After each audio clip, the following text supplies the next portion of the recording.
We talked about the future a lot, what we wanted, house, family, travel. We joked about where we'd be in 5 or 10 years, and it all seemed possible. It wasn't just about having things, it was about building something together.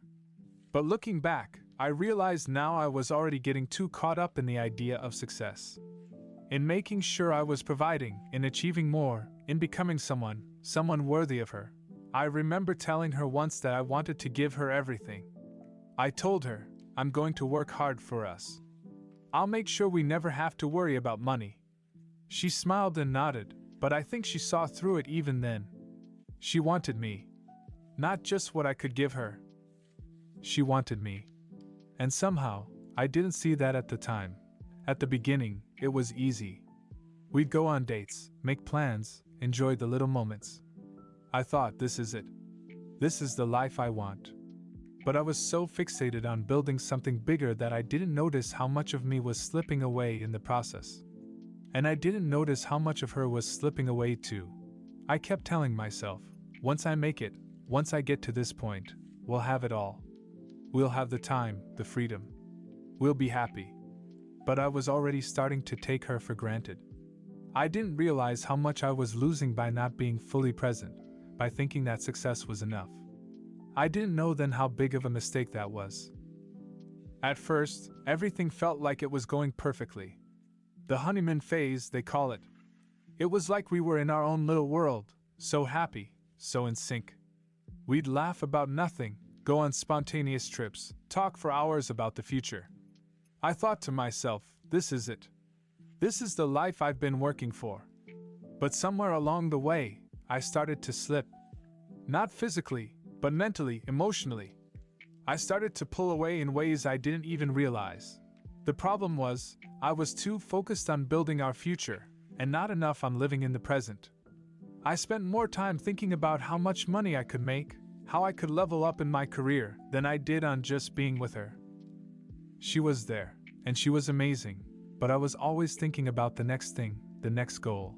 I started to notice the little things. Emily would mention how she missed spending time with me or how she felt like I wasn't really there. But I'd brush it off. I'm doing this for us, Em. I'm working hard so we can have everything we want. I'd say that and convince myself I was right. But deep down, I knew it wasn't enough. The more I focused on the future, the more I ignored the present. And then there were the moments when I'd come home late, and she'd be sitting alone, watching TV or reading a book. She'd smile when I walked in, but I could see it, she was waiting for me. But I wasn't really there. My mind was still at the office, still on the next big project. I'd try to talk to her, but I'd find myself distracted. It wasn't that I didn't love her, it was that I couldn't seem to stop myself from working. I felt like I had to keep pushing, keep striving. I told myself, this is temporary. Once I make it to that next level, once the money comes in, everything will fall into place. I'll have more time for us. I'll be a better husband. But the truth was, I was already losing her. I didn't see it, but I could feel the distance growing. It wasn't that we were fighting or that something drastic happened. It was the silence, the small moments of disconnect. And it hurt more than I realized. I didn't want to admit it, but I was becoming a stranger in my own home. I was there physically, but emotionally, I was a million miles away. And I think Emily started to see it before I did. But she didn't say much, just little comments, things like, we don't talk like we used to, or you're always working. I'd tell her, you know I'm doing this for us, right?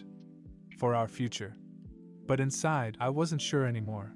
Looking back, I can see how much I was taking her for granted. I was so sure that my hard work would pay off, that I didn't stop to ask myself if the work was actually worth it. I didn't realize I was losing the one thing I wanted most, her. I don't know exactly when it happened, but I started to feel like I was drowning. The demands at work ramped up. It wasn't just a job anymore, it was my life. I was putting in 12-hour days, sometimes more, answering emails late into the night, taking calls on weekends. I kept telling myself, just a little more, just a little longer. Once I hit this next milestone, I'll have time for Emily, I'll make it up to her. But the truth is, the more I worked, the more I felt like I was disappearing. I wasn't just losing time with her, I was losing myself. The things that used to matter, the little moments, the shared laughter, became a distant memory. My world had narrowed down to deadlines, projects, meetings.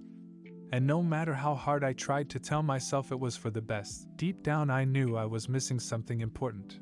Emily would leave little hints, comments like, "You're never home anymore," or "I miss the old US." But I didn't want to face it. I couldn't. I had too much to prove. The promotions, the raises, the status, it all felt so close, like I was almost there. But the closer I got to that success, the further Emily seemed to drift away. I'd come home late, and she'd already be in bed. I'd walk into the kitchen, and she'd be there, sipping her coffee, eyes tired but trying to smile. I'd say, "I'm sorry, babe. Just one more week. One more week, and I'll be home more. I promise." But those weeks turned into months. I kept pushing it off. I kept thinking, we're doing this for the future. Once I reach this next goal, then we'll have time for everything. But I didn't see how I was tearing apart the present while chasing that future. I started to notice little things that bothered me. The silence when I walked through the door, the way Emily wouldn't ask about my day anymore. I could tell she was tired of hearing me make excuses. But I couldn't stop myself. I told myself, I'm doing this for her, for us. It felt like the only thing that mattered. I was so wrapped up in my job that I forgot what really mattered, her. I remember one night, after a particularly long week, I finally came home early. Emily was sitting on the couch, looking through a photo album of us from when we first met. There was a sadness in her eyes. She didn't say anything, but I knew. She was wondering if this was all worth it. And so was I. Was this life I was building really what I wanted?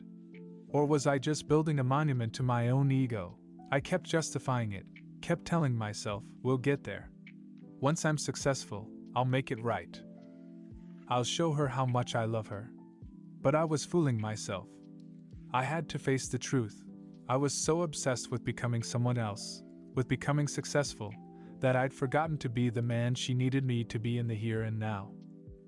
I knew things were bad, but I kept pushing it down. I didn't want to deal with it. I thought, if I just keep going, if I just stay focused, everything will fall into place. But one night, everything changed. It started with a simple conversation, or at least that's what I thought. Emily was sitting at the kitchen table, staring at her coffee, her fingers wrapped around the mug, but her eyes were distant. I could feel the tension, like she was holding something back, like she was waiting for the right moment to speak. She looked at me, her face soft but serious. "David, I need to talk to you." My heart sank. I'd heard those words before, and every time, they meant something I didn't want to hear. I braced myself. I tried to put on a smile, but I could tell she wasn't buying it. "What's going on, Em?" I asked, trying to sound casual, but the truth was, I was already dreading what was coming. She took a deep breath. "I don't know how to say this, but I feel like you're not here anymore. You're always working, and when you are home, you're not really with me. You're distracted. You're somewhere else. And I need to know, am I still part of your future? Or am I just something that's in the way of your success?" That hit me harder than anything. I hadn't realized it, but it was true. She wasn't angry, not in the way I expected. She was hurt. She was lonely. And it hurt to hear that. The woman I loved, the woman I'd promised to build a future with, was telling me that I was fading away from her. I could see it in her eyes. The frustration, the sadness, the resignation. I tried to defend myself. "Em, I'm doing this for us. I'm doing this so we can have a better life. So we can travel, buy the house we want. I'm doing this because I love you." But I knew, even as I said it, it sounded hollow. I was giving her the same tired excuses I'd been giving myself. She didn't say anything for a moment, but her silence spoke volumes. Finally, she looked up at me and said, "David, I need you. Not just your money, not just your promises. I need you. The real you. The man who made me laugh, the man who cared about the small things, the man who showed up for me. I'm tired of waiting for you to come back. I don't know how much longer I can keep waiting. That was the moment it hit me. I had been so focused on becoming something that I didn't stop to ask myself what I was becoming. I thought success would fix everything, but all it did was drive a wedge between me and the person I loved most. Emily wasn't asking for the world.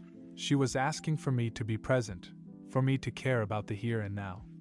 And I realized I had been so busy trying to create a perfect future that I was destroying our present. That conversation was a wake-up call. It wasn't just a confrontation, it was a reality check. I had to face the truth about who I'd become. I was losing my marriage, my happiness, all because I couldn't stop chasing something that wasn't as important as the people I loved. And the worst part was, I hadn't even realized it until it was almost too late. The days after our conversation were rough. Emily and I didn't fight. There were no shouting matches or accusations. But the silence between us spoke louder than anything. I could feel the distance now, the space that had grown between us over the years, and it felt like an insurmountable gap. I spent a lot of time thinking. I couldn't stop replaying that conversation in my mind. I kept hearing Emily's words, "I need you." Not just your promises. I need you. And every time I heard it, it stung a little more. I realized that I had spent so much of my energy building a future that I forgot to live in the present. I'd been so consumed with ambition, with proving that I could provide, that I'd neglected the one thing that truly mattered, our relationship. For the first time in a long while, I felt lost. I didn't know what to do. I kept thinking about all the sacrifices I'd made, all the late nights, the missed vacations, the quiet dinners alone in front of the TV. But now, I saw it in a different light. I'd convinced myself that the future would fix everything, but the truth was, the future was just a series of nows strung together. And I had wasted so many of those nows thinking about tomorrow. I couldn't help but wonder how many times Emily had tried to tell me this before. How many hints, how many small moments did I miss? Was I so wrapped up in my own world that I ignored her? I'd always thought I was doing the right thing, working hard for us, building something. But now I saw the cost of it all. I wasn't just missing out on moments with her, I was missing out on us, on what we could have been, on what we could still be. That thought hit me hard. What if I'd already lost her? What if my neglect had gone too far, and she was done waiting for me to wake up? I thought about the times she tried to reach me, tried to make me see what was happening. But I was too focused on my goals, too busy climbing the ladder, to even notice the cracks in our foundation, and I hated myself for it. I couldn't believe how much I had taken her for granted. But at the same time, I knew this was my wake-up call. If I wanted to fix this, if I wanted to save my marriage, I needed to change. I couldn't keep living in the same pattern, believing that later would always be enough. It had to be now. I had to show her that I was more than just a provider, that I was a partner. A man who was willing to put her first again. But I also knew that fixing things wasn't going to be easy. I couldn't just apologize and expect everything to go back to the way it was. I had to prove to her, every day, that I was committed to making this right. It wasn't going to be a quick fix, and I couldn't expect things to magically turn around overnight. I started taking a hard look at my priorities. I realized that the success I'd been chasing wasn't worth much if it meant losing the people I loved. I had to figure out how to balance my ambitions with my responsibilities, to work hard, yes, but to also be there. Be there for Emily, for us. Because I'd learned the hardest lesson of all, that love doesn't wait. If you don't nurture it, it fades. I knew I had a lot of work to do. I couldn't expect Emily to just forget the hurt, to immediately trust that I was going to change. I had to show her that I meant it. That I was serious about putting her first, about rebuilding what we'd lost. But where do you start when you've neglected the most important person in your life? I remember sitting down one night after work, staring at my phone. I wanted to text Emily, tell her how sorry I was, tell her that I was ready to be the man she needed. But I stopped. I knew that wasn't enough anymore. I had spent so many years thinking that words would fix everything. But words were just that, words. What mattered now were actions. So, I started small. It wasn't easy, but I made it a point to be present. I'd come home on time, no more excuses, no more work late into the night.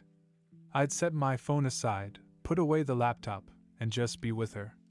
It wasn't grand gestures at first, just simple things. I'd cook dinner for us, or we'd take walks together in the evening.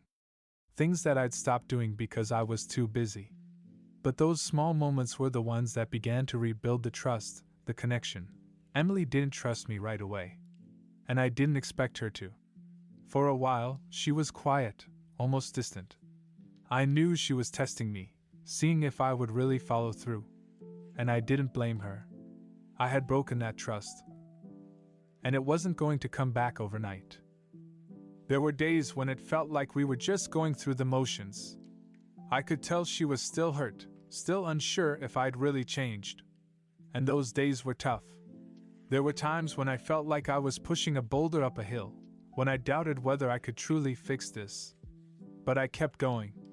Because I knew deep down that I couldn't live without her.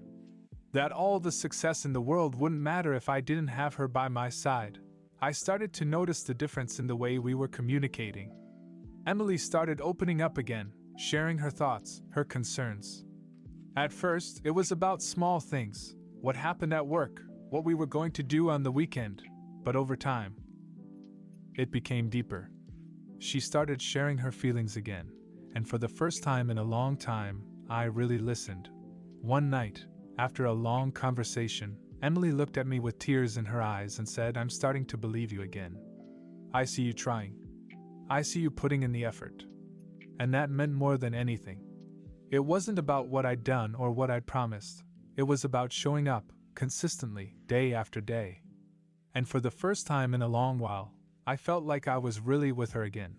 But I also realized something crucial in that moment. This wasn't just about winning her back. This was about changing myself. I couldn't just go back to the man I was before. I had to become someone better, someone who knew how to balance ambition with love, someone who could appreciate the present while working toward the future. The hardest part wasn't fixing our relationship. It was learning how to be a better person for her and for myself. The process wasn't easy, and it wasn't quick. But I could see the change happening, slowly but surely. We were reconnecting bit by bit. And every time Emily smiled, every time she looked at me with warmth instead of distance, I knew I was on the right path. This wasn't the easy way, but it was the real way. It's been a few months since that night when Emily told me she was starting to believe in me again. And I can't tell you how much that meant to me. But at the same time, I knew that was just the beginning. Rebuilding what we had wasn't a quick fix, and it still isn't. It's a daily effort, a daily choice to be present and committed to each other, no matter how hectic life gets. One thing I've realized in all of this is that love isn't just something that happens. It's something you actively work at. It's like tending to a garden. You can't just plant the seeds and walk away. You have to water it, nurture it, pay attention to it. And I'd been neglecting our garden for far too long. I remember one night, Emily and I sat down to have a conversation about the future. No work distractions, no phones, just us. We talked about our dreams, the things we wanted to do, the places we still wanted to go. And it was incredible to feel that connection again, to realize that we weren't just drifting in different directions anymore. We were moving forward together.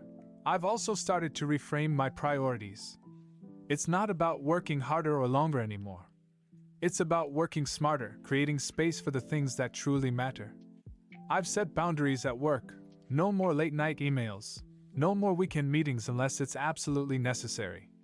It hasn't been easy. My job's demanding. And there are times when I feel the pressure to push harder, to prove myself. But I've learned that true success isn't just about climbing the ladder. It's about having a life that's worth living when you reach the top. The other day, I came home from work, and Emily was waiting for me, a big smile on her face. She was holding a scrapbook we'd started years ago, and she asked if I wanted to finish it. At first, I almost said I was too tired, but then I remembered something. This moment mattered. This was more important than whatever deadline I was facing. So I sat down with her, and we spent the next hour looking through old photos, laughing at memories we'd forgotten. And in that moment, I realized how much those small moments matter, how much I had missed them, and how much I'd taken them for granted. Now, when I look at Emily, I see her differently. I don't just see her as the woman I love, I see her as my partner, my teammate in this journey.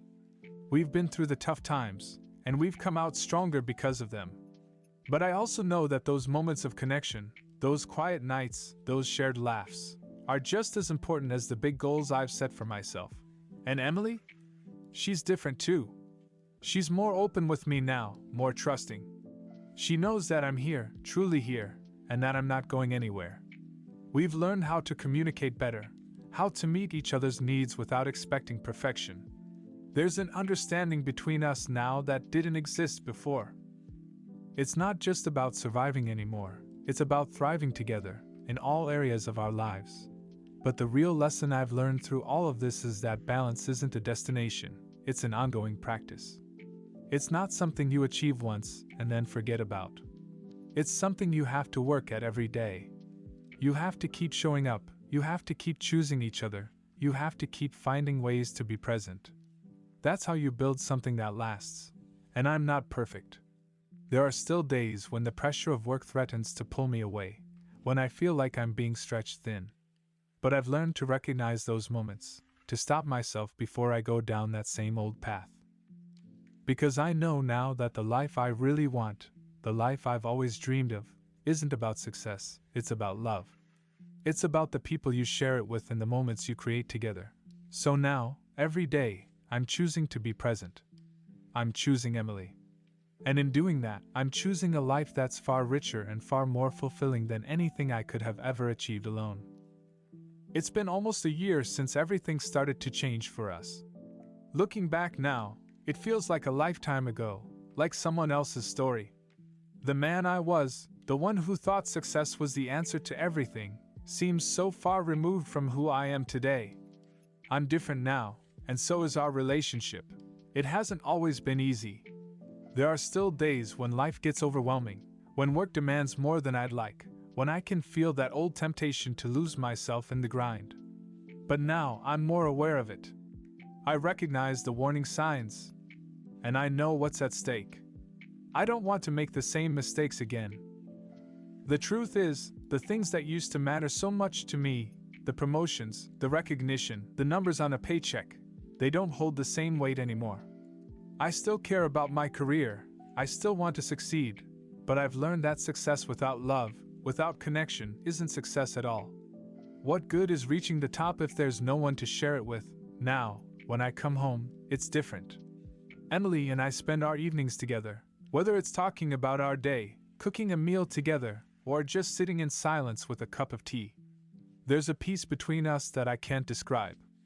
It's the kind of peace that comes from knowing you're fully present with each other. From knowing that no matter what happens in the outside world, you've got each other. I've also learned how to balance my dreams with the reality of life. We're both working toward our goals, Emily with her own passions, and me with mine. But we've figured out how to do it together, how to support each other without losing sight of what really matters. We've taken up new hobbies together, explored new places, and found joy in the little things, things I never made time for before.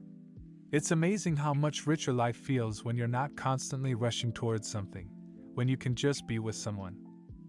We've also had those deep conversations, the ones we'd been avoiding before. We've talked about our fears, our hopes for the future, and what we want our lives to look like moving forward. And the more we talk, the more I realize how much we truly understand each other. We've learned to communicate, to really listen, and it's made all the difference. I'm proud of how far we've come. I'm proud of Emily for being patient with me, for giving me a chance to prove that I could change. But I'm also proud of myself. I'm proud of the man I'm becoming, the man who's not afraid to put love first, the man who's learning how to create a life that's as fulfilling as it is successful. The best part? We're excited about the future again. Together. There's no longer that weight of uncertainty hanging over us. We talk about our dreams, our next steps, but we also talk about today, about how we're going to make today count, how we're going to enjoy the present while building our future. We've learned that you can't truly build a future if you're not living in the now. So, what have I learned from all of this? That love, connection, and presence are the real keys to success. And that's the kind of success I want for the rest of my life. One where we're both in it together, every step of the way. I don't know what the future holds, but I do know this. As long as we keep choosing each other, as long as we keep showing up, we're going to be okay. We're going to be more than okay, we're going to thrive. And that's more than I could have ever asked for.